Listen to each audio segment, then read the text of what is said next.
Hi everyone, thanks for joining us for part 2 of this Dickens Fireside reading. We've restocked the fire. We noticed we changed our shirt because it was getting a little toasty by the fire, and we'll have to excuse Olive for this session. It was getting a little too warm over there here for her. But we're going to pick up where we left off. This is chapter 2 of The Haunted Man and the Ghost Bargain, the fifth and final of Charles Dickens' Christmas novellas. Chapter 2, The Gift Diffused. The small man sat in a small parlor, partitioned off from a small shop by a small screen, pasted all over with small scraps of newspapers. In company with the small man was almost any amount of small children you may please to name. At least, it seemed so.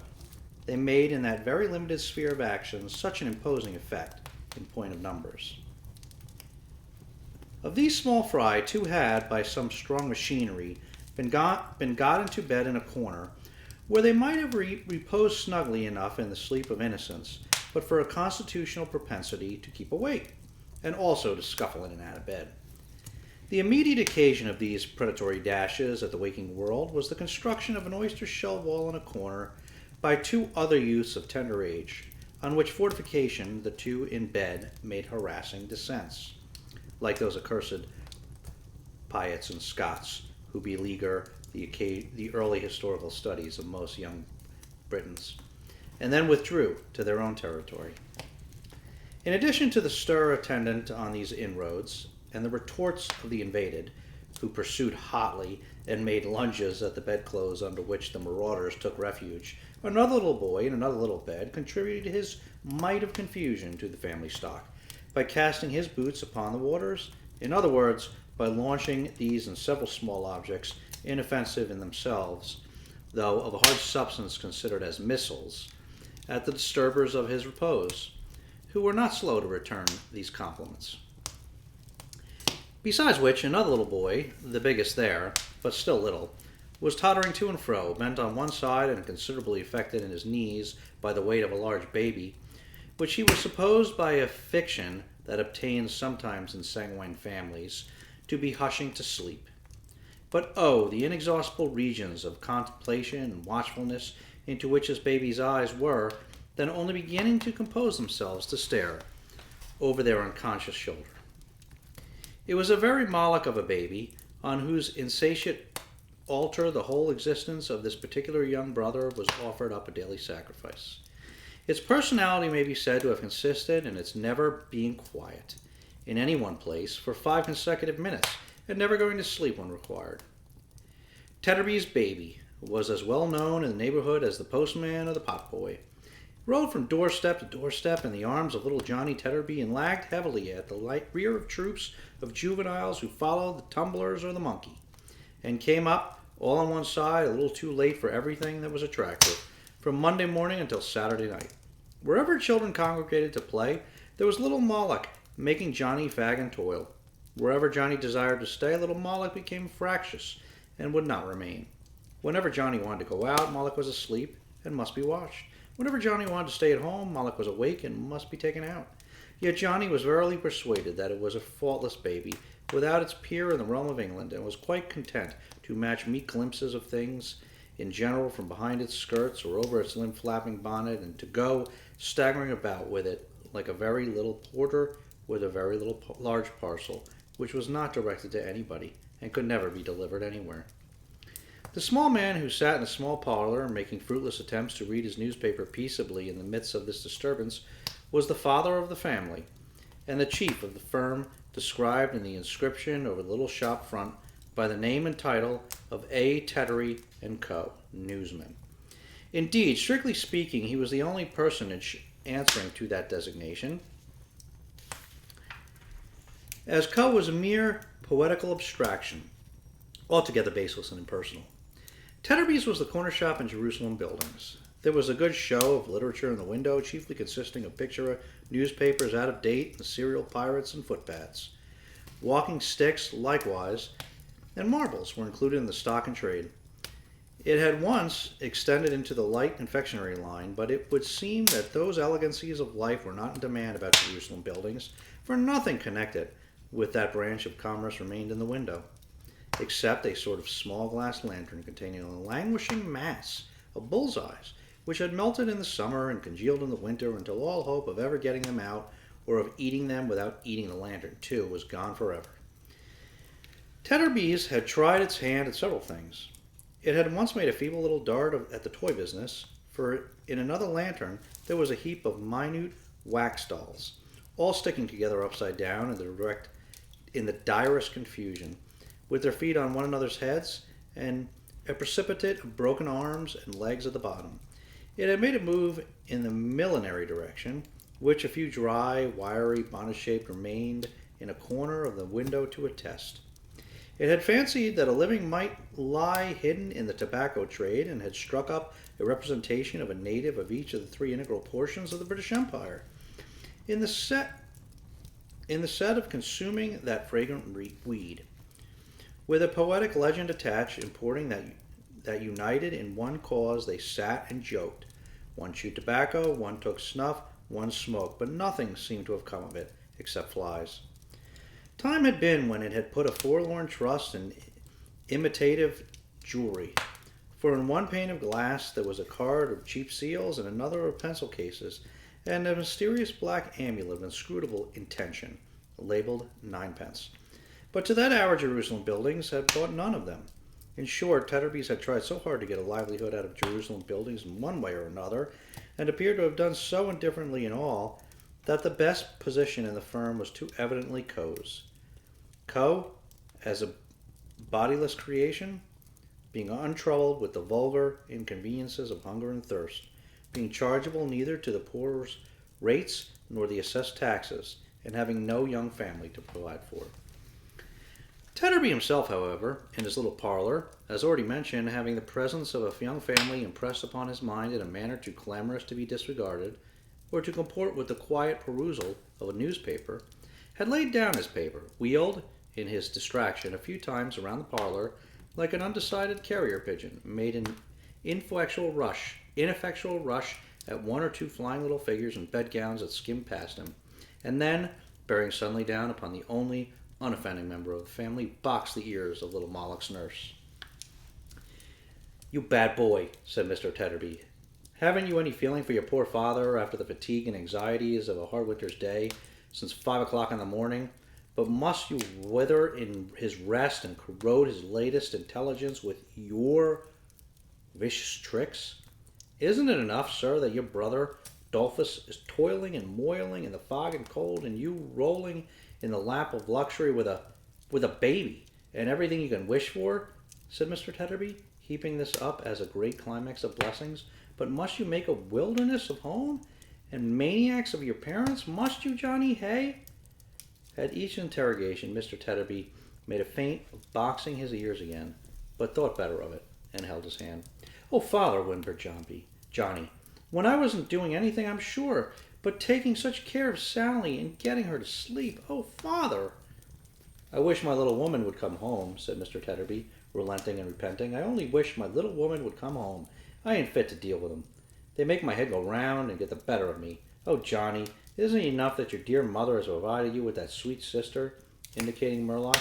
"Isn't it enough that you were 7 boys before without a ray of gal, and that your dear mother went through what she did go through, on purpose that you might all of you have a little sister?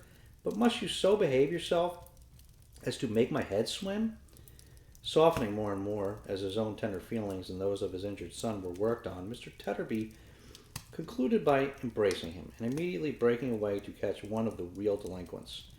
A reasonably good start occurring, he succeeded, after a short but smart run, and some rather severe cross-country work, under and over the bedsteads, and in and out among the intricacies of the chairs, in capturing this infant, who he condignly punished and bore to bed. This example had a powerful and apparently mesmeric influence on him of the boots, who instantly fell into a deep sleep, though he had been but a moment before brought awake and in the highest possible feather. Nor was it lost upon the two young architects who retired to bed in an adjoining closet with great privacy and speed. The comrade of the intercepted one also shrinking into his nest with similar discretion, Mr. Tetterby, when he paused for breath, found himself unexpectedly in a scene of peace. My little woman herself, said Mr. Tetterby, wiping his flushed face, could hardly have done it better.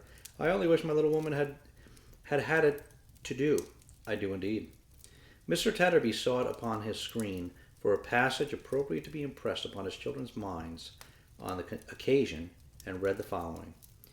It is an undoubted fact that all remarkable men have had remarkable mothers and have respected them in after life as their best friends. Think of your own remarkable mother, my boys, said Mr. Tetterby, and know her value while she is still among you. He sat down again in his chair by the fire and composed himself cross-legged over his newspaper. Let anybody, I don't care who it is, get out of bed again, said Tettersby, as a general proclamation, delivering in a very soft-hearted manner, and astonishment will be the portion of that respected contemporary, which expression Mr. Tetterby selected from his screen. Johnny, my child, take care of your only sister, Sally, for she's the brightest gem that ever sparkled on your early brow. Johnny sat down on a little stool and devotedly crushed himself beneath the weight of Moloch. What a gift that baby is to you, Johnny, said his father, and how thankful you ought to be. It is not generally known, Johnny, he is now referring to the screen again, but it is a fact ascertained by accurate calculations that the following immense percentage of babies never attain to 2 years old. That is to say, oh, don't, father, please, cried Johnny. I can't bear it when I think of Sally. Mr. Tettersby desisting, Johnny, with a profounder sense of his trust, wiped his eyes and hushed his sister. Your brother Dolphus, said his father, poking the fire, is late tonight, Johnny, and will come home like a lump of ice. What's got your precious mother? Here's mother, and Dolphus too, father, exclaimed Johnny, I think. You're right, returned his father, listening. Yes, that's the footstep of my little woman. The process of induction, by which Mr. Tetterby had come to the conclusion that his wife was a little woman, was his own secret. She could have made two editions of himself very easily. Considered as an individual, she was rather remarkable for being robust and portly, but considered with reference to her husband, her dimensions became magnificent. Nor did they assume a less imposing proportion when studied with reference to the size of her 7 sons, who were but diminutive. In the case of Sally, however, Miss Tetterby had asserted herself at last, as nobody knew better than the victim Johnny, who weighed and measured that exacting idol every hour in the day. Miss Tetterby, who had been marketing and carried a basket, threw back her bonnet and shawl, and sitting down for tea, commanded Johnny to bring his sweet charge to her straightway for a kiss. Johnny, having complied and gone back to his stool and again crushed himself, Master Adolphus Tetterby, who had by this time unwound his torso out of a prismatic comforter, apparently interminable, requested the same favor. Johnny, having again complied and again gone back to his stool and again crushed himself, Mr. Tetterby, struck by a sudden thought, performed the same claim on his own parental part. The satisfaction of this third desire completely exhausted the sacrifice, who had hardly breathed enough to get back to his stool, crushed himself again, and panted his relations. Whatever you do, Johnny, said Mrs. Tetterby, shaking her head, take care of her, or never look your mother in the face again. Nor your brother, said Adolphus. Nor your father, Johnny, said Mr. Tetterby. Johnny, much affected by this conditional renunciation of him, looked down at Moloch's eyes to see that they were all right so far, and skillfully patted her back, which was uppermost, and rocked her with his foot. Are you wet, Dolphus, my boy? Said his father. Come and take my chair and dry yourself. No, father, thank ye, said Adolphus, smoothing himself down with his hands. I ain't very wet, I don't think. Does my face shine much, father? Well, it does look waxy, my boy, returned Mr. Tetterby. It's the weather, father, said Adolphus, polishing his cheeks on the worn sleeve of his jacket. What with rain and sleet and wind and snow and fog, my face gets quite brought out by the rash sometimes, and shines it does. Oh, don't it, though? Master Adolphus, who was also in the newspaper line of life, being employed by a more thriving firm than his father and co. to vend newspapers at a railway station, where his chubby little person, like a shabbily disguised Cupid, and his shrill little voice, he was not much more than 10 years old, were as well known as the hoarse panting of the locomotives running in and out. His juvenility might have been at some loss for a harmless outlet in this early application to traffic, but for a fortunate discovery he made of a means of entertaining himself and of dividing the long day into stages of interest, without neglecting business. This ingenious invention, remarkable like many great discoveries for its simplicity, consisted in varying the first vowel in the word paper and substituting instead, at different periods of the day, all the other vowels in grammatical succession. Thus, before daylight in the winter time, he went to and fro in his little oilskin cap and cape and his big comforter, piercing the heavy air with his cry of "Morning paper," which about an hour before noon changed to "Morning pepper," which at about 2 changed to "Morning pipper," which in a couple of hours changed to "Morning popper," and so declined with the sun into "Evening pupper," to the great relief and comfort of this young gentleman's spirits. Miss Tetterby, his lady mother, who had been sitting with her bonnet and shawl thrown back as aforesaid, thoughtfully turning her wedding ring round and round upon her finger, now rose, and divesting herself of her out-of-door attire, began to lay the cloth for supper. "Ah, dear me," said Mrs. Tetterby, "that's the way the world goes." "Which is the way the world goes, my dear?" asked Mr. Tetterby, looking round. "Oh, nothing," said Miss Tetterby. Mr. Tetterby elevated his eyebrows, folded his newspaper afresh, and carried his eyes up it, and down it, and across it, but was wandering in his attention and not reading it. Miss Tetterby at the same time laid the cloth, but rather as if she were punishing the table than preparing the family supper, hitting it unnecessarily hard with the knives and forks, slapping it with the plates, dinting it with the salt cellar, and coming heavily down upon it with the loaf. "Ah, dear me," said Mrs. Tetterby, "that's the way the world goes." "My duck," returned her husband, looking round again, "you said that before. Which is the way the world goes?" "Oh, nothing," said Miss Tetterby. "Sophia," remonstrated her husband, "you said that before, too." "Well, I'll say it again if you like," returned Miss Tetterby. "Oh, nothing there, and again if you like, and oh, nothing there, and again if you like, oh, nothing. Now then." Mr. Tetterby brought his eye to bear upon the partner of his bosom, and said in mild astonishment, "My little woman, what has put you out?" "I'm sure I don't know what," she retorted. "Don't ask me. Who said I was put out at all? I never did." Mr. Tetterby gave up the perusal of his newspaper as a bad job, and taking a slow walk across the room, with his hands behind him and his shoulders raised, his gait according perfectly with the resignation of his manner, addressed himself to his 2 eldest offspring. "Your supper will be ready in a minute, Dolphus," said Mr. Tetterby. "Your mother has been out in the wet to the cook shop to buy it. It was very good of your mother to do so.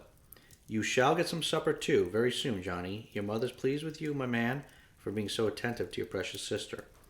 Mrs. Tetterby, without any remark, but with a decided substance of her animosity towards the table, finished her preparations, and took from her ample basket a substantial slab of hot peas pudding, wrapped in paper, and a basin covered with a saucer, which on being uncovered sent forth an odor so agreeable that the 3 pair of eyes in the 2 beds opened wide and fixed themselves upon the banquet. Mr. Tetterby, without regarding this tacit invitation to be seated, stood repeating, slowly, "Yes, your supper will be ready in a minute, Dolphus. Your mother went out in the wet to the cook shop to buy it. It was very good of your mother to do so," until Mrs. Tetterby, who had been exhibiting sundry tokens of contrition behind him, caught him round the neck and wept. "Oh, Dolphus," said Mrs. Tetterby, "how could I go and behave so?"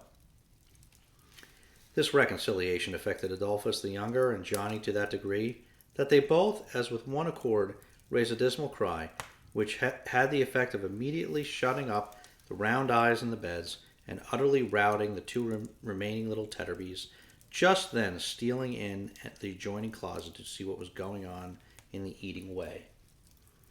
"I am sure, Dolphus," sobbed Miss Tetterby, coming home, "I had no more idea than a child unborn." Mr. Tetterby seemed to dislike this figure of speech, and observed, "Say than the baby, my dear."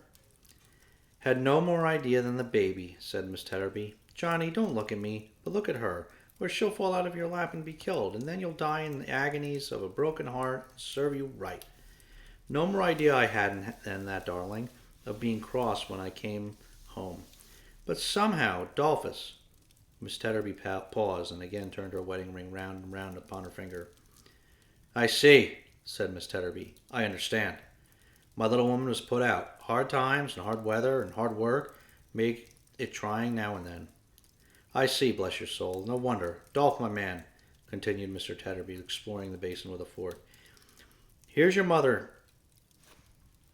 been and bought at the cook's shop, besides peas pudding, a whole knuckle of a lovely roast leg of pork with lots of crackling left upon it, and with seasoning gravy and mustard quite unlimited. Hand in your plate, my boy, and begin while it's simmering. Master Adolphus, needing no second summons, received his portion with eyes rendered moist by appetite, and withdrawing in his particular stool, fell upon his supper, tooth and nail. Johnny was not forgotten, but received his rations on bread, lest he should, in a flush of gravy, trickle any on the baby. He was required, for similar reasons, to keep his pudding, when not on active service, in his pocket. There might have been more pork on the knucklebone, which knucklebone the carver at the cook's shop had assuredly not forgotten carving for previous customers, but there was no stint of seasoning, and that is an accessory dreamily suggesting pork and pleasantly cheating the sense of taste. The peas pudding, too, the gravy and mustard, like the Eastern rose in respect of the nightingale, if they were not absolutely pork, had lived near it. So upon the whole, there was the flavor of the middle-sized pig. It was irresistible to the Tetterbys in bed, who, though professing to slumber peacefully, crawled out when unseen by their parents and silently appealed to their brothers for any gastronomic token of fraternal affection. They, not hard on heart, presenting scraps in return, it resulted that a party of light skirmishers in nightgowns were careering about the parlor all through supper, which harassed Mr. Tetterby exceedingly, and once or twice imposed upon him the necessity of a charge, before which these guerrilla troops retired in all directions and in great confusion. Miss Tetterby did not enjoy her supper. There seemed to be something on Mr. Tetterby's mind. At one time she laughed without reason, and at another time she cried without reason, and at last she laughed and cried together in a manner so unreasonable that her husband was confounded.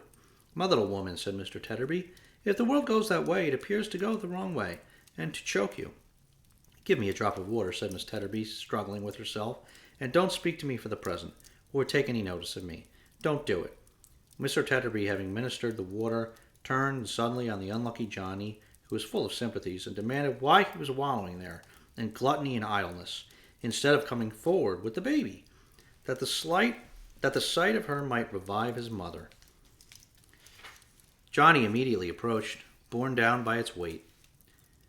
But Miss Tetterby, holding out her hand to signify that she was not in a condition to bear the trying appeal to her feelings, he was interdicted from advancing another inch on pain of perpetual hatred from all his dearest connection, and accordingly retired to his stool again and crushed himself as before.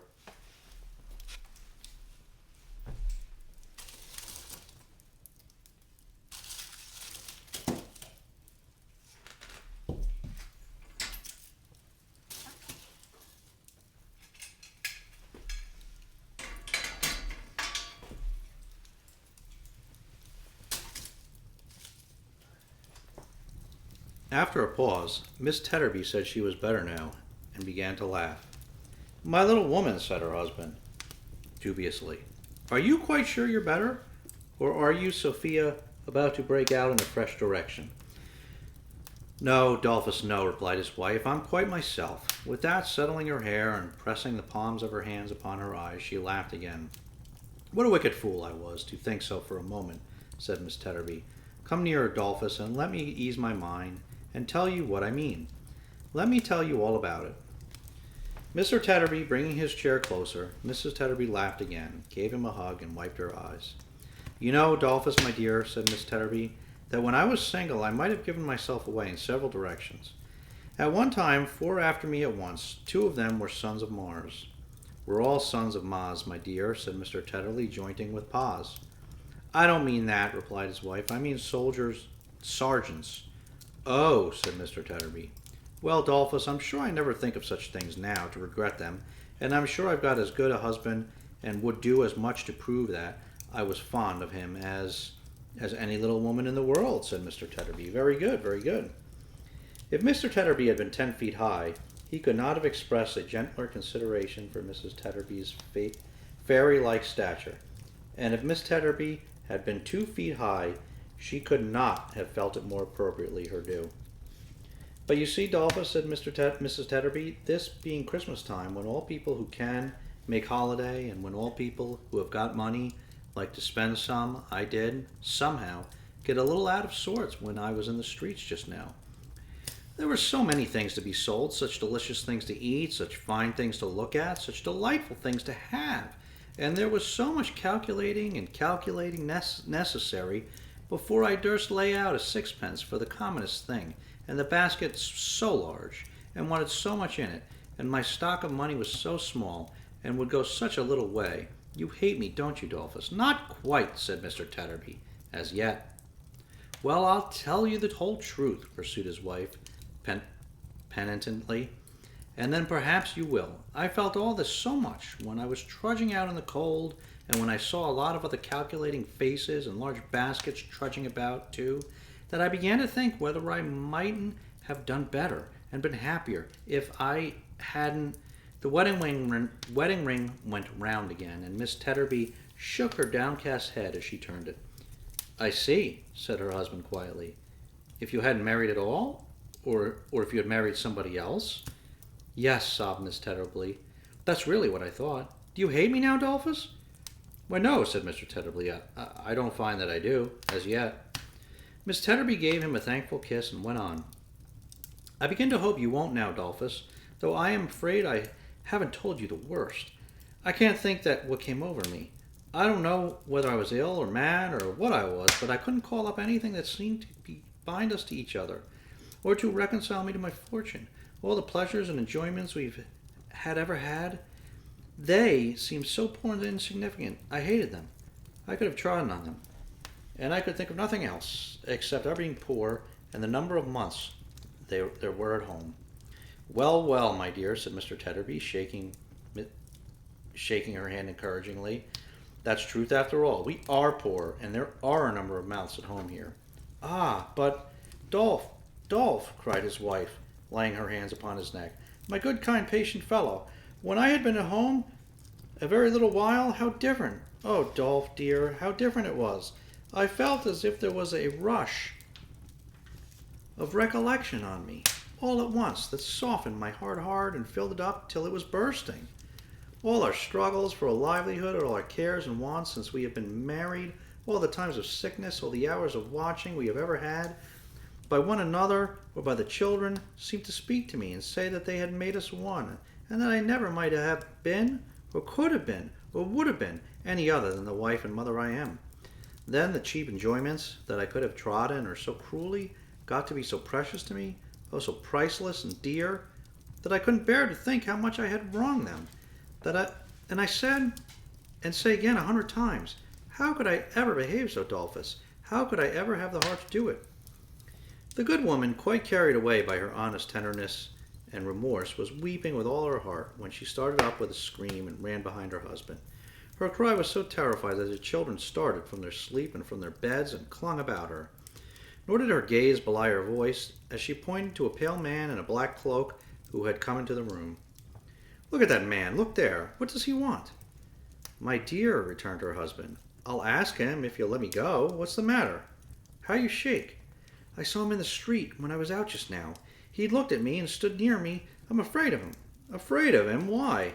I don't know why. Stop, husband, for he was towards the stranger, going towards the stranger. She had one hand pressed upon her forehead and one upon her breast, and there was a peculiar fluttering all around her, and a hurried, unsteady motion of her eyes, as if she had lost something. Are you ill, my dear?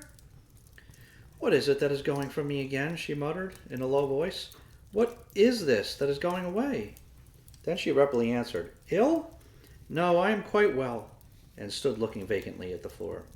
Her husband, who had not been altogether free from the infection of her fear at first, and whom the present strangeness of her manner did not tend to reassure, addressed himself to the pale visitor in the black cloak, who stood still and whose eyes were bent upon the ground.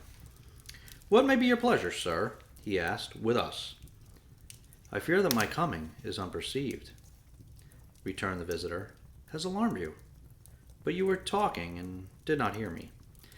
My little woman says, perhaps you heard her say it, returned Mr. Tetterby, that it's not the first time you have alarmed her tonight. I am sorry for it. I remember to have observed her, for a few moments only, in the street. I had no intention of frightening her. As he raised his eyes in speaking, she raised hers. It was extraordinary to see what dread she had of him, and with what dread he observed it, and yet how narrowly and closely. My name, he said, is Redlaw. I come from the old college hard by. A young gentleman who is a student there lodges in your house, does he not? Mr. Denham? Said Tetterby. Yes. It was a natural action, and so slight as to be hardly noticeable, but the little man, before speaking again, passed his hand across his forehead, and looked quickly around the room as though he were sensible were some change in its atmosphere. The chemist, instantly transferring to him the look of dread he had directed towards the wife, stepped back, and his face turned paler. The gentleman's room, said Tetterby, is upstairs, sir. There's more convenient private entrance, but as you have come in here, it will save you going out into the cold, if you'll take the little staircase, showing one communicating directly with the parlor, and go up to him that way, if you wish to see him. Yes, I wish to see him, said the chemist. Can you spare a light? The watchfulness of his haggard look and the inexplicable distrust that darkened it seemed to trouble Mr. Tetterby. He paused, and, looking fixedly at him in return, stood for a minute or so, like a man stupefied or fascinated. At length he said, I'll light you, sir, if you'll follow me. No, replied the chemist, I don't wish to be attended, or announced to him. He does not expect me. I would rather go alone. Please to give me the light, if you can spare it, and I'll find the way. In the quickness of his expression of his desire, and in taking the candle from the newsman, he touched him on the breast, withdrawing his hand hastily, almost as though he had wounded him by accident, for he did not know in what part of himself his new power resided, or how it was communicated, or how the manner of its reception varied in different persons. He turned and ascended the stair. But when he reached the top, he stopped and looked down. The wife was standing in the same place, twisting her ring round and round upon her finger. The husband, with his head bent forward on his breast, was musing heavily and sullenly. The children, still cluttering about their mother, gazed timidly at the visitor, and nestled together when they saw him looking down. Come, said the father roughly. There's enough of this. Get to bed here. The place is inconvenient and small enough, the mother added, without you. Get to bed. The whole brood, scared and sad, crept away. Little Johnny and the baby lagging last, the mother glancing contemptuously round the sordid room, and tossing from her the fragments of their meal, stopped on the threshold of her task in clearing the table and sat down, pondering idly and dejectedly. The father betook himself to the chimney corner, and impatiently ranking the small fire together, bent over it as if he would monopolize it all. They did not interchange a word. The chemist, paler than before, stole upward like a thief, looking back upon the change below and dreading equally to go on or return. What have I done? He said confusedly. What am I going to do? To be the benefactor of mankind, he thought, he heard a voice reply. He looked round, but there was nothing there, and a passage now shutting out the little parlor from his view, he went on, directing his eyes before him at the way he went. It is only since last night, he muttered gloomily, but I have remained shut up, and yet all things are strange to me. I am strange to myself. I am here as in a dream. What interest have I in this place, or in any place, that I can bring to my remembrance? My mind is going blind. There was a door before him, and he knocked at it. Being invited by a voice within to enter, he complied. Is that my kind nurse? Said the voice. But I need not ask her. There is no one else to come here. It spoke cheerfully, though in a languid tone, and attracted his attention to a young man lying on a couch, drawn before the chimney-piece, with the back towards the door. A meager scanty stove, pinched and hollowed like a sick man's cheeks, and bricked into the center of a hearth that it could scarcely warm, contained the fire, to which his face was turned. Being so near the windy housetop, it wasted quickly, and with a busy sound, and the burning ashes dropped down fast. They chink when they shoot out here, said the student, smiling. So according to the gossips, they are not coffins, but purses. I shall be well and richer yet, some day, if I please God, and shall live perhaps to love a daughter Millie, in remembrance of the kindest nature and the gentlest heart in the world. He put up his hand as if expecting her to take it, but, being weakened, he lay still, and his face resting on his other hand, and did not turn round. The chemist glanced about the room at the students' books and papers piled upon a table in the corner where they and his extinguished reading lamp, now prohibited and put away, told of the attentive hours that had gone before this illness, and perhaps caused it, had such signs of his old health and freedom as the out-of-door attire that hung idle on the wall. At those remembrances of other and less solitary scenes, the little miniatures upon the chimney-piece, and the drawing of home, at that token of his emulation, perhaps, in some sort, of his personal attachment to the framed engraving of himself, the looker-on. The time had been only yesterday when not one of those objects and its remotest association of interest with the living figure before him would have been lost on Redlaw. Now they were but objects, or if any gleam of such connection shot upon him, it perplexed and not enlightened him, and he stood looking round with a dull wonder. The student, recalling the thin hand which had remained so long untouched, raised himself on the couch and turned his head. "Mr. Redlaw!" he exclaimed, and started up. Redlaw put out his arm. "Don't come nearer to me. I will sit here. Remain where you are. Where you are." He sat down on a chair near the door, and having glanced at the young man standing, leaning with his hand upon the couch, spoke with his eyes averted towards the ground. "I heard by what accident is no matter, that one of my class was ill and solitary. I received no other description of him than that he lived in this street. Beginning my inquiries at the first house in it, I have found him." "I have been ill, sir," returned the student, not merely with a modest hesitation, but with a kind of awe of him. "But I am greatly better. An attack of fever, of the brain, I believe, has weakened me, but I am much better. I cannot say I have been solitary in my illness, or I should forget that the ministering hand that has been near me." "You are speaking of the keeper's wife," said Redlaw. "Yes," the student bent his head, as if he rendered her some silent homage. The chemist, in whom there was a cold, monotonous apathy, which rendered him more like a marble image on the tomb of the man who had started from his dinner yesterday at the first mention of the student's case, than the breathing man himself, glanced again at the student leaning with his hand upon the couch, and looked upon the ground and in the air, as if for light for his blinded mind. "I remember your name," he said, "when it was mentioned to me downstairs just now, and I recollect your face. We have held but very little personal communication together?" "Very little."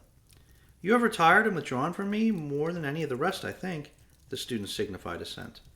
"And why?" said the chemist, not with the least expression of interest, but with a moody, wayward kind of curiosity. "Why?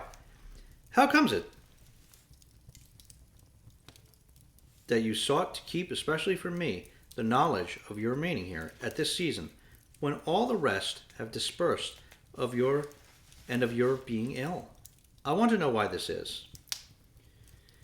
The young man, who had heard him with increasing agitation, raised his down-east eyes to his face, and clasping his hands together, cried with sudden earnestness and with trembling lips, "Mr. Redlaw, you have discovered me. You know my secret." "Secret?" said the chemist harshly. "I know?"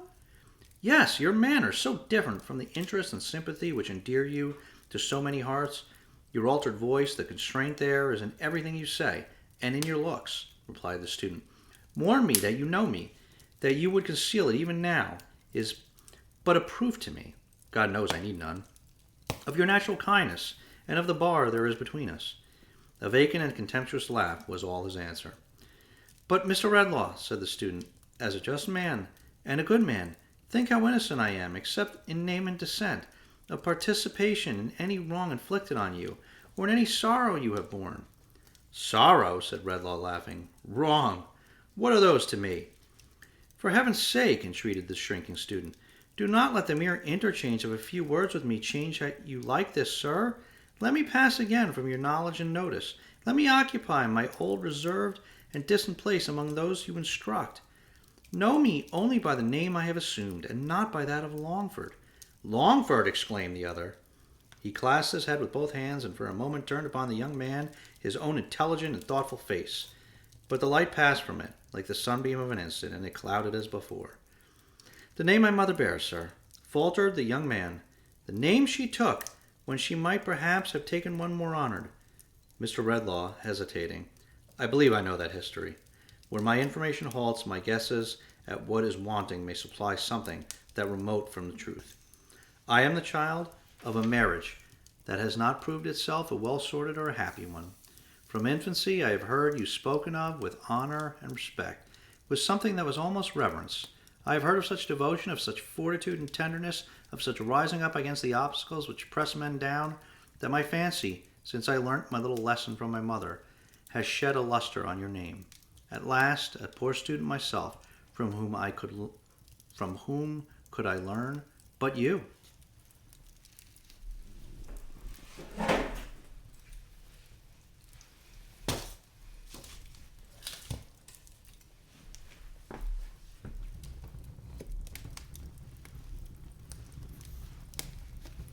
Redlaw, unmoved, unchanged, and looking at him with a staring frown, answered by no word or sign. I cannot say, pursued the other. I should try in vain to say how much it has impressed me and affected me to find the gracious traces of the past in that certain power of winning gratitude and confidence which is associated among us students, among the humble of us most, with Mr. Redlaw's generous name. Our ages and positions are so different, sir, and I am so accustomed to regard you from a distance, that I wonder at my own presumption when I touch, however lightly, on that theme. But to one who, I may say, who felt no common interest in my mother once, it may be something to hear, now that all is past, with what indescribable feelings of affection I have, in my obscurity, regarded him, with what pain and reluctance I have kept aloof from his encouragement, when a word of it would have made me rich. Yet how I have felt it fit that I should hold my course, content to know him, and to be unknown. Mr. Redlaw, said the student faintly, what I would have said, I have said ill. For my strength is strange to me as yet. But for anything unworthy in this fraud of mine, forgive me, and for all the rest, forget me. The staring frown remained on Redlaw's face, and yielded to no other expression until the student, with these words, advanced towards him, as if to touch his hand, when he drew back and cried to him, Don't come nearer to me. The young man stopped, shocked by the eagerness of his recoil and by the sternness of his repulsion, and he passed his hand thoughtfully across his forehead. The past is past, said the chemist. It dies like the brutes. Who talks to me of its traces in my life? He raves or lies. What have I to do with your distempered dreams? If you want money, here it is. I came to offer it, and that is all I came for. There can be nothing else that brings me here, he muttered, holding his head again with both hands. There can be nothing else, and yet he had tossed his purse upon the table, and he fell into this dim cogitation with himself. The student took it up and held it out to him. Take it back, sir, he said proudly, though not angrily. I wish you could take from me, with it, the remembrance of your words and offer. You do? He retorted with a wild light in his eyes. You do? I do. The chemist went close to him for the first time and took the purse and turned him by the arm and looked him in the face. There is sorrow and trouble and sickness, is there not? He demanded with a laugh. The wondering student answered, Yes. In it unrest, in its anxiety, in its suspense, in all its train of physical and mental miseries, said the chemist, with a wild, unearthly exultation, all best forgotten, are they not? The student did not answer, but again passed his hand confusedly across his forehead. Redlaw still held him by the sleeve when Millie's voice was heard outside. I can see very well now, she said. Thank you, Dolph. Don't cry, dear. Father and mother will be comfortable again tomorrow, and home will be comfortable too. A gentleman with him is there. Redlaw released his hold as he listened. I have feared from the first moment, he murmured to himself, to meet her. There is a steady quality of goodness in her that I dread to influence. I may be the murderer of what is tenderest and best within her bosom. She was knocking at the door. Shall I dismiss it as an idle foreboding, or still avoid her? He muttered, looking uneasily around. She was knocking at the door again. Of all the visitors who could come here, he said, in a hoarse, alarmed voice, turning to his companion, this is the one I should desire most to avoid. Hide me. The student opened a frail door in the wall, communicating where the garret roof began to slope towards the floor, with a small inner room. Redlaw passed in hastily and shut it after him. The student then resumed his place upon the couch and called to her to enter. Dear Mr. Edmund, said Millie, looking around, they told me there was a gentleman here.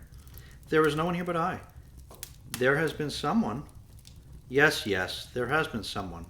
She put a little basket on the table and went up to the back of the couch, as if to take the extended hand, but it was not there.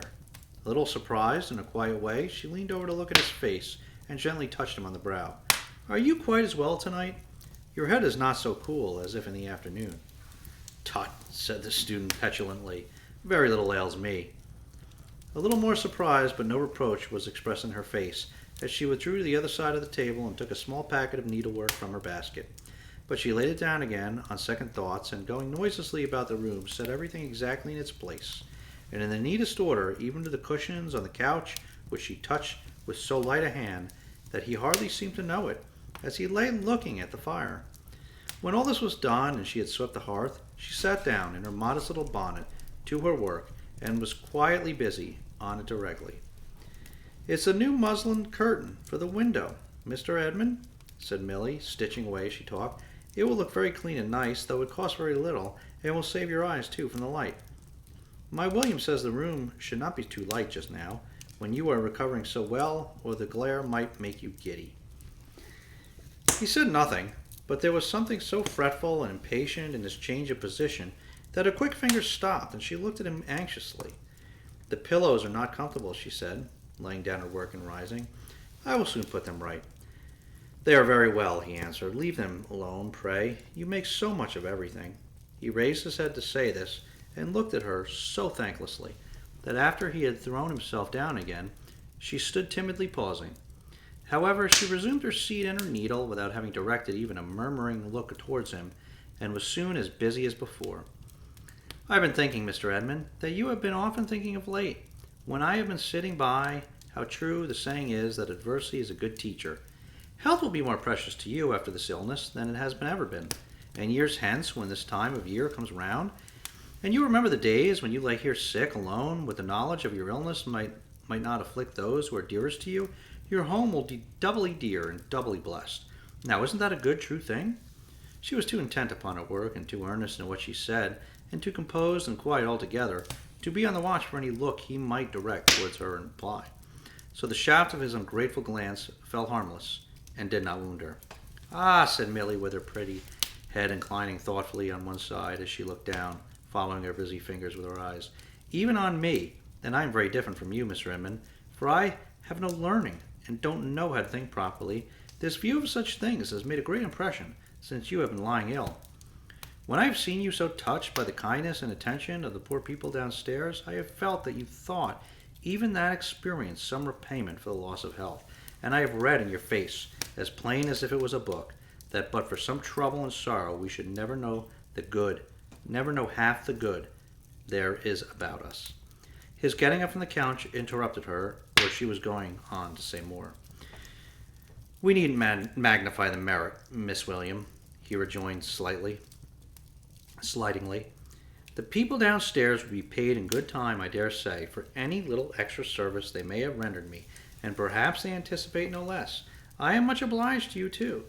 Her fingers stopped and she looked at him. I can't be made to feel the more obliged by your exaggerating the case, he said. I am sensible that you have been interested in me, and I say I am much obliged to you. What more would you have? Her work fell on her lap as she still looked at him, walking to and fro with an intolerant air, and stopping now and then. I say again, I am much obliged to you. Why weaken my sense of what is your due in obligation by preferring enormous claims upon me? Trouble, sorrow, affliction, adversity. One might suppose I had been dying a score of deaths here. Do you believe, Mr. Edmund, she asked, rising and going nearer to him, that I spoke of the poor people of the house with any reference to myself, to me? Laying her hand upon her bosom with a simple and innocent smile of astonishment. Oh, I think nothing about it, my good creature, he returned. I have had an indisposition, which your solitude, observe, I say solicitude, makes a great deal more of than it merits, and it's over, and we can't perpetuate it. He coldly took a book and sat down at the table. She watched him for a little while until her smile was quite gone, and then, returning to where her basket was, she said gently, Mr. Edmund, would you rather be alone? There is no reason why I should detain you here, he replied. Except, said Milly, hesitating and showing her work. Oh, the curtain, he answered with a supercilious laugh. That's not worth staying for.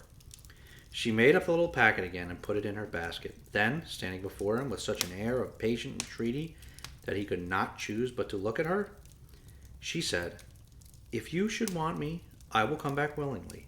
When you did want me, I was quite happy to come. There was no merit in it. I think you must be afraid that now you are getting well, I may be troublesome to you. But I should have been, indeed. I should have come no longer than your weakness and confinement lasted. You owe me nothing, but it is right that you should deal as justly by me as if I was a lady, even the very lady that you love. And if you suspect me of meanly making much of the little I have tried to do to comfort your sick room, you do yourself more wrong than ever you can do me. That is why I am sorry. That is why I am very sorry." If she had been as passionate as she was quiet, as indignant as she was calm, as angry in her look as she was gentle, as loud of tone as she was low and clear, she might have left no sense of her departure in the room, compared with what fell upon the lonely student when she went away. He was gazing drearily upon the place where she had been, when Redlaw came out of his concealment and came to the door. "When sickness lays its hand on you again," he said, looking fiercely back at him, "may it be soon. Die here, rot here." "What have you done?" returned the other, catching at his cloak. "What change have you wrought in me? What curse have you brought upon me? Give me back myself." "Give me back myself!" exclaimed Redlaw like a madman. "I am infected. I am infectious. I am charged with poison from my own mind and the minds of all mankind. Where I felt interest, compassion, sympathy, I am turning into stone. Selfishness and gratitude spring up in my blighting footsteps. I am only so much less base than the wretches whom I make so, that in the moment of their transformation I can hate them." As he spoke, the young man, still holding to his cloak, he cast him off and struck him.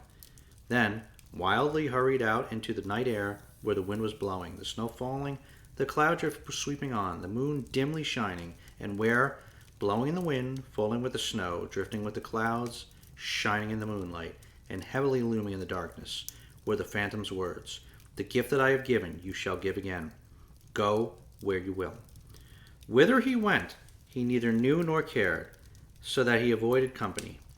The change he felt within him made the busy streets a desert, and himself a desert, and the multitude around him, in their manifold endurances and ways of life, a mighty waste of sand, which the winds tossed into unintelligible heaps and made a ruinous confusion of. Those traces in his breast which the phantom had told him would die out soon were not, as yet, so far upon their way to death, but that he understood enough of what he was, and what he made of others, to desire to be alone. This put it in his mind, he suddenly bethought himself, as he was going along, of the boy who had rushed into his room. And then he recollected that of those with whom he had communicated since the phantom's disappearance, that boy alone had shown no sign of being changed. Monstrous and odious as the wild thing was to him, he determined to seek it out and prove if this were really so, and also to seek it with another intention, which came into his thoughts at the same time. So, resolving with some difficulty where he was, he directed his steps back to the old college, and to that part of it where the general porch was, and where, alone, the pavement was worn by the tread of a student's feet. The keeper's house stood just within the iron gates, forming a part of the chief quadrangle. There was a little cloister outside, and from that sheltered place he knew he could look in at the window of their ordinary room and see who was within. The iron gates were shut, but his hand was familiar with the fastening and drawing it back by thrusting in his wrist between the bars. He passed through softly, shut it again, and he crept up to the window, crunching the thin crust of snow with his feet. The fire to which he had directed the boy last night, shining brightly through the glass, made an illuminated place upon the ground. Instinctively avoiding this, and going around it, he looked in at the window. At first he thought that there was no one there, and that the blaze was reddening only the old beams in the ceiling and the dark walls. But peering in more narrowly, he saw the object of his search coiled asleep before it on the floor. He passed quickly to the door, opened it, and went in. The creature lay in such a fiery heat that, as the chemist stood to rouse him, it scorched his head. So soon as he was touched, the boy, not half awake, clutching his rags together with the instinct of flight upon him, half rolled and half ran with a distant corner of the room, where, heaped upon the ground, he struck his foot out to defend himself. "Get up," said the chemist. "You have not forgotten me?" "You let me alone," returned the boy. "This is the woman's house, not yours." The chemist's steady eye controlled him somewhat, or inspired him with enough submission to be raised upon his feet and looked at. "Who washed them and put those bandages where they were bruised and cracked?" asked the chemist, pointing to their altered state. "The woman did." "And is it she who made you cleaner in the face too?" "Yes, the woman." Redlaw asked these questions to attract his eyes toward himself, and with the same intent now held him by the chin, and threw his wild hair back, though he loathed to touch him. The boy watched his eyes keenly, as if he thought it needful to his own defense, not knowing what he might do next, and Redlaw could see well that no change came over him. "Where are they?" he inquired. "The woman's out." "I know she is. Where is the old man with the white hair and his son?" "The woman's husband, do you mean?" inquired the boy. "Aye. Where are those two?" "Out. Something's the matter somewhere. They were fetched out in a hurry and told me to stop here." "Come with me," said the chemist, "and I'll give you money." "Come where? And how much will you give?" "I'll give you more shillings than you ever saw and bring you back soon. Do you know your way to where you came from?" "You let me go," returned the boy, suddenly twisting out of his grasp. "I'm not going to take you there." "Let me be, or I'll heave some fire at you." He was down before it and ready in his savage little hand to pluck the burning coals out. What the chemist had felt in observing the effect of his charmed influence stealing over those with whom he came in contact was not nearly equal to the cold, vague terror with which he saw this baby monster put it at defiance. It chilled his blood to look on the immovable, impenetrable thing in the likeness of a child, with its sharp, malignant face turned up to his and its almost infant hand ready at the bars. "Listen, boy," he said, "you shall take me where you please, so that you take me where the people are very miserable or very wicked. I want to do them good and not to harm them. You shall have money as I have told you, and I will bring you back. Get up, come quickly." He made a hasty step towards the door, afraid of her returning. "Will you let me walk by myself and never hold me, nor yet touch me?" said the boy, slowly withdrawing his hand from which he threatened and beginning to get up. "I will." "And let me go before, behind, or anyways I like?" "I will." "Give me some money first, then, and I'll go." The chemist laid a few shillings, one by one, in his extended hand. To count them was beyond the boy's knowledge, but he said one every time and avariciously looked at each as if it was given, and at the donor. He had nowhere to put them out of his hand, but in his mouth, and he put them there. Redlaw then wrote with his pencil on a leaf of his pocketbook that the boy was with him, and laying it on the table, signed to him to follow. Keeping his rags together as usual, the boy complied and went out with his bare head and his naked feet into the winter night. Preferring not to depart by the iron gate by which he had entered, where they were in danger of meeting her whom he so anxiously avoided, the chemist led the way through some of those passages among which the boy had lost himself, and by that portion of the building where he lived, to a small door of which he had the key.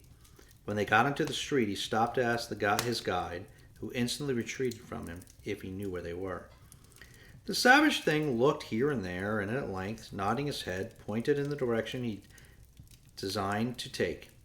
Redlaw going on at once, he followed, something less suspiciously, shifting his money from his mouth into his hand, and back again into his mouth, and stealthily rubbing it bright upon his shreds of dress as he went along.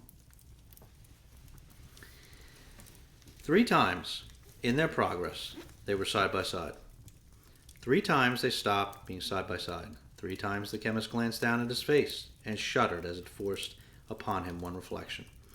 The first occasion was when they were crossing an old churchyard, and Redlaw stopped among the graves, utterly at a loss how to connect with any tender softening of consolatory thought.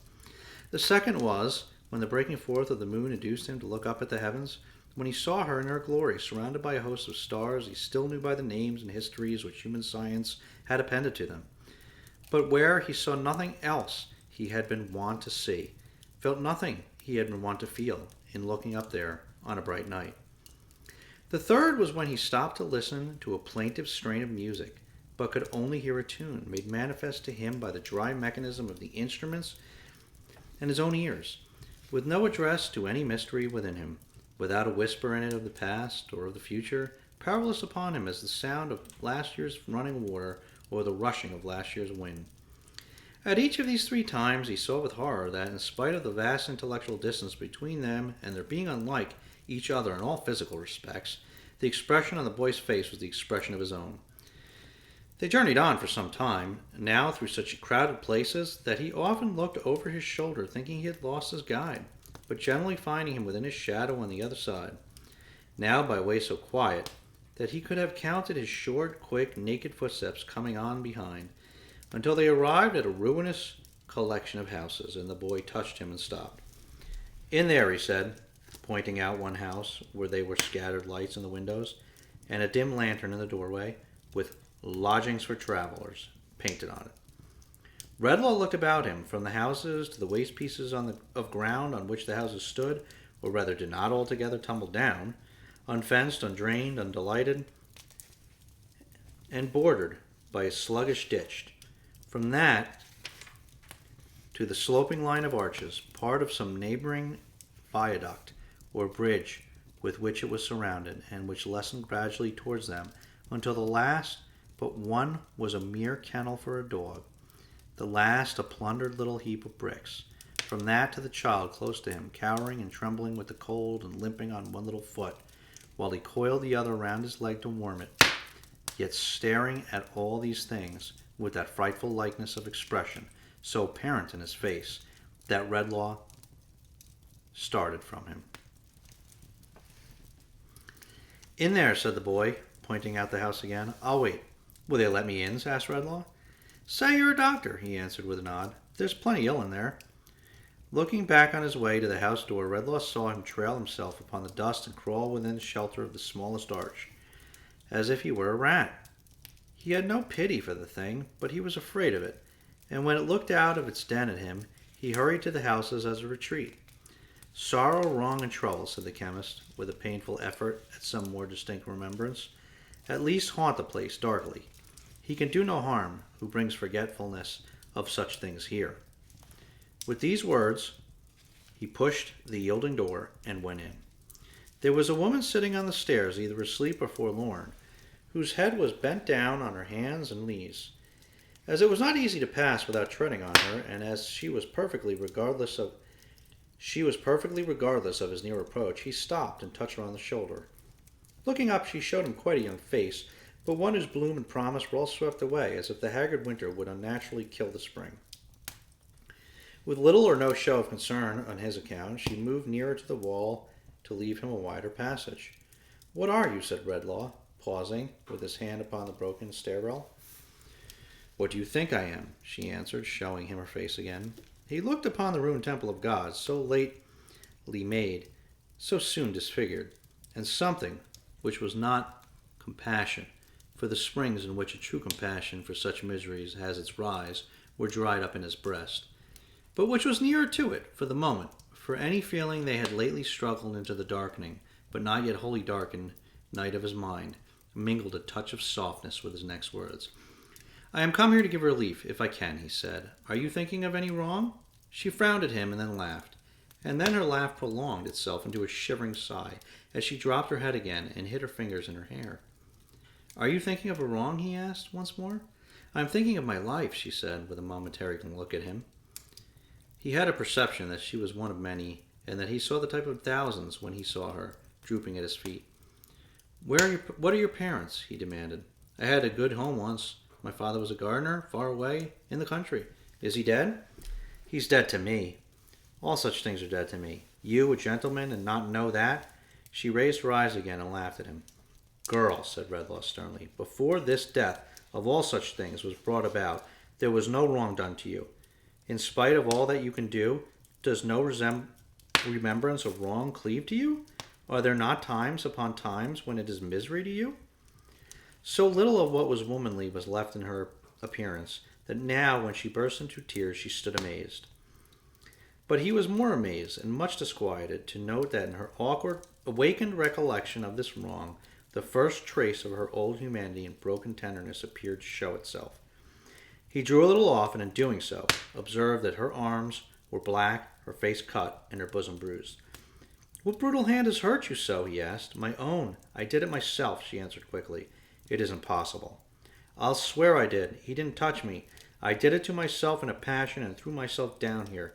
He wasn't near me. He never laid a hand upon me." In the white determination of her face, confronting him with the untruth, he saw enough of the last perversion and distortion of good surviving in that miserable breast to be stricken with remorse that he had ever come near her.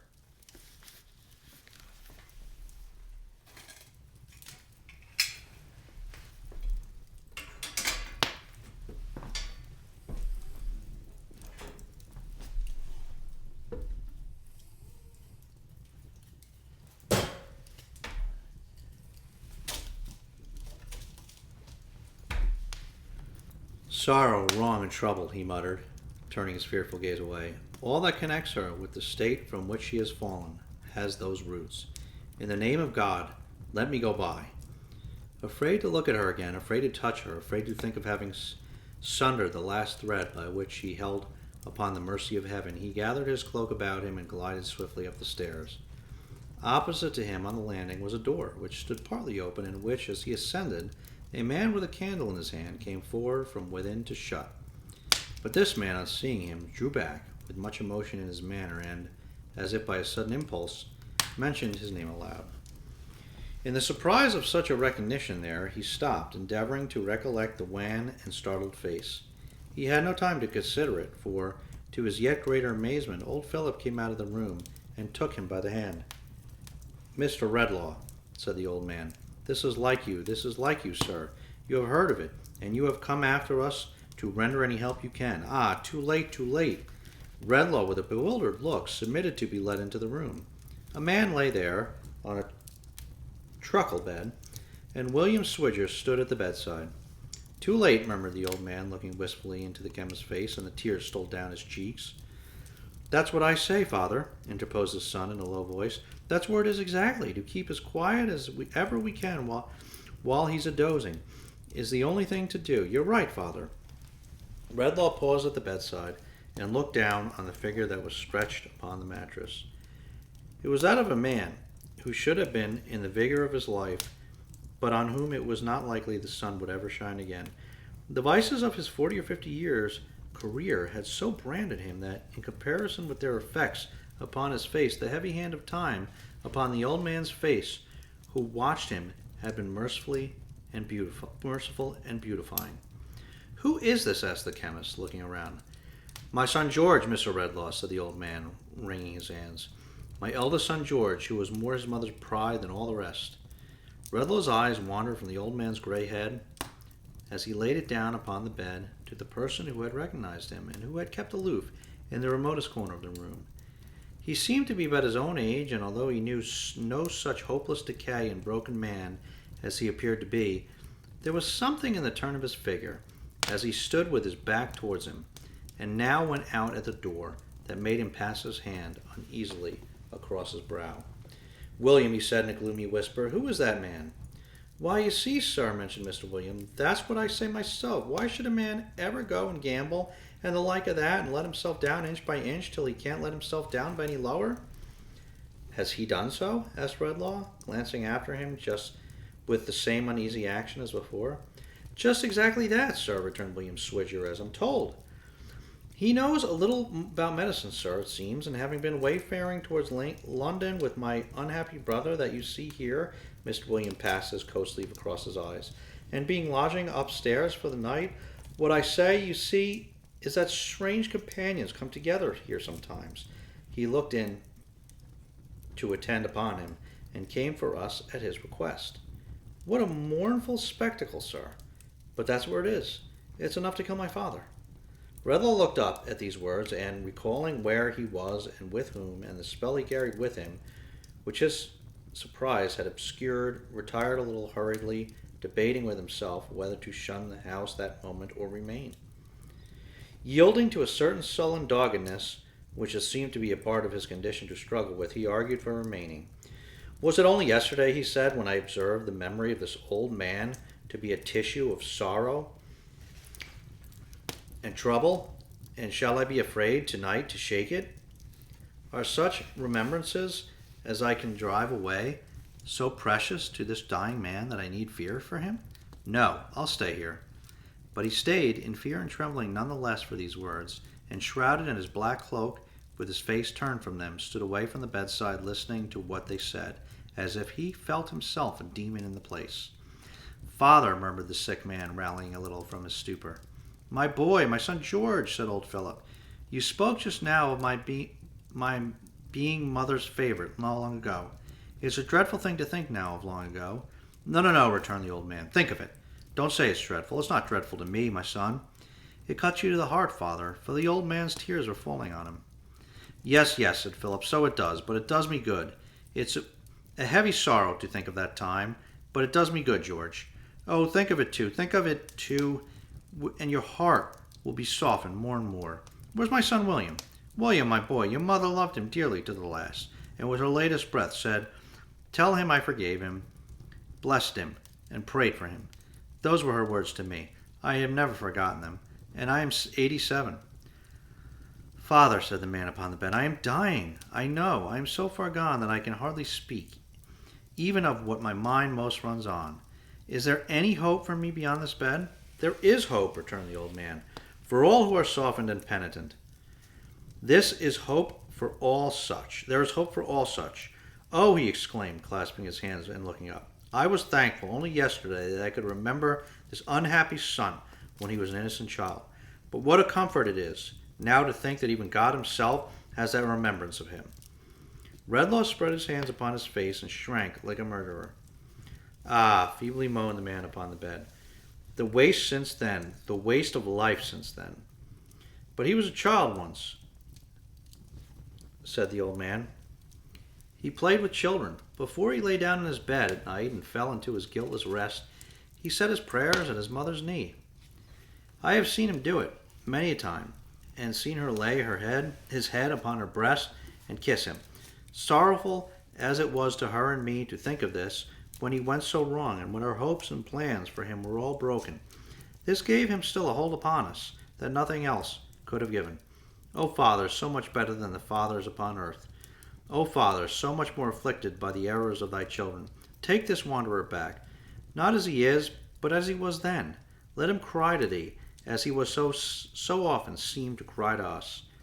As the old man lifted up his trembling hands, the son, for whom he made the supplication, laid his sinking head against him for support and comfort, as if he were indeed the child of whom he spoke. When did man ever tremble, as Redlaw trembled, in the silence that ensued? He knew it must come upon them, knew that it was coming fast. My time is very short, my breath is shorter, said the sick man, supporting himself on one arm, and with the other groping in the air. I remember there was something on my mind concerning the man who was here just now. Father and William, wait.